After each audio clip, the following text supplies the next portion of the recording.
emerged as a clear winner in the 5 states where the results are out today. The BJP is in the position in 4 of the 5 states. This has been a BJP wave across the country. 2014 के केंद्र सरकार चुनावों के बाद Bharatiya Janata party को कई political experts द्वारा एक इलेक्शन विनिंग मशीन कहा जाता है। लेकिन ऐसा क्यों है? इंडिया में पॉलिटिकल पार्टीज की कमी तो है नहीं, फिर भी भारतीय जनता पार्टी ऐसा क्या कर रही है कि काफ़ी कम दल ही उसके सामने टिक पा रहे हैं।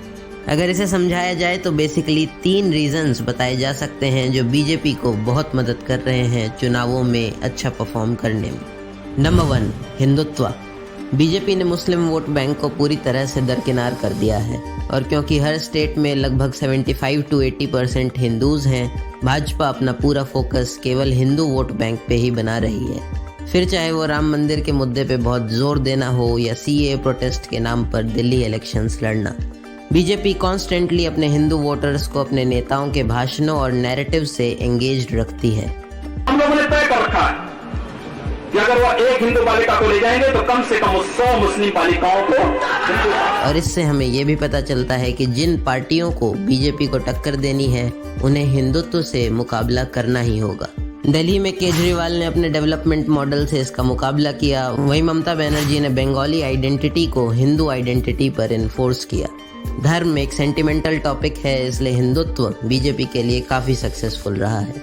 Number 2, nationalism. नेशनलिज्म यानी राष्ट्रवाद भी बीजेपी की स्ट्रैटेजी का उतना ही बड़ा पार्ट है जितना है हिंदुत्व। भाजपा लोगों के मन में एक राष्ट्रहित से जुड़ी हुई पार्टी की भावना बनाने में सफल हुई है। चाहे वो मिलिट्री की बात करना हो, फ्रीडम फाइटर्स को प्रमोट करना हो या अपनी इंटरनेशनल इमेज की बात करना हो।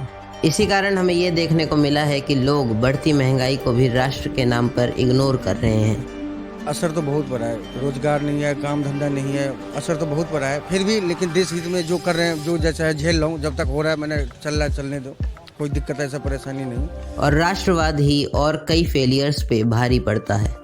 This election is a test of the common Indian's patriotism, and if you are with Modi, you are with India. If you are not with Modi, you are anti-India. Number 3, structure.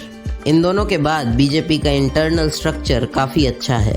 कार्यकर्ता पूरे देश के कोने कोने में फैले हुए हैं, एक बहुत स्ट्रांग लीडरशिप है, मैच्योर डिसीजन मेकिंग है और प्रचार का बहुत बड़ा तंत्र है। चाहे वो ऑफलाइन प्रचार हो या सोशल मीडिया, बीजेपी दोनों में ही काफी बेहतर है।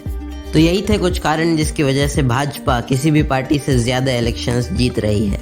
और अगर किसी भी पार्टी को भाजपा से टक्कर लेनी है तो उसे इन 3 सवालों हिंदुत्व, राष्ट्रवाद और पार्टी स्ट्रक्चर का जवाब ढूंढना ही होगा।